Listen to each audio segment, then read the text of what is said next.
बाज की उड़ान। एक राजा को एक बार किसी ने उपहार में बाज के 2 बच्चे दिए। बाज के दोनों ही बच्चे बड़े ही शानदार लग रहे थे। राजा उन्हें देखकर बहुत खुश हुआ।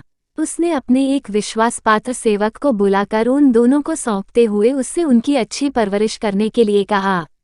कुछ दिनों बाद राजा बाज के उन दोनों बच्चों को देखने गया।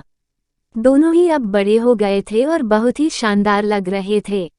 राजा ने उनकी उड़ान देखने की इच्छा प्रकट किया, लेकिन ये क्या, एक बाज तो आकाश में ऊंची ऊंची उड़ान भरने लगा, लेकिन दूसरा थोड़ी दूर उड़कर पास के ही एक पेड़ की डाल पर जा बैठा। उसे ऊंचे उड़ाने की सभी कोशिशें बेकार रहीं। हर बार वह थोड़ा सा उड़कर उसी डाल पर जा बैठता।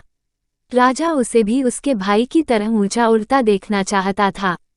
जब सभी प्रयास निष्फल रहे तो राजा ने उस बाज को ऊंचा उड़ाने वाले व्यक्ति के लिए इनाम की घोषणा कर इसकी मुनादी समस्त राज्य में करवा दिया। राज्य भर से कई लोग आए, पर कामयाब नहीं हो सके। एक दिन एक किसान आया। उसने उस पेड़ को काट देने के लिए कहा जिस पर वह बाज जाकर बैठ जाता था। ये तरकीब काम कर गई। अब दूसरा बाज भी उड़ने लगा। राजा के आश्चर्य की सीमा नहीं रही। उसने किसान से इसका कारण पूछा।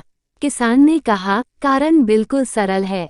उस बाज को शुरू से ही उस डाल पर बैठने की आदत हो गई थी। इस कारण उसने कभी उड़ने का प्रयास ही नहीं किया। जब डाल नहीं रहा तो मजबूरी में उसे अपनी क्षमता का प्रयोग कर उड़ना पड़ा। कई बार ऐसा हमारे साथ भी होता है। सारी जिंदगी हम जिस तरह जीवन जीने के आदी हो जाते हैं, उसे छोड़कर आगे नहीं बढ़ पाते हैं। इसलिए अपनी क्षमताओं का उचित प्रयोग नहीं कर पाते। कई बुजुर्ग लोग सोचते हैं, अब इस उम्र में उनसे क्या हो पाएगा। लेकिन नया करने के लिए, नया सोचने के लिए और अपनी क्षमता पहचानने के लिए कभी भी देर नहीं होती है। बस जरूरत होती है अपनी आदतों और सुविधाओं के घेरे से बाहर निकलने की।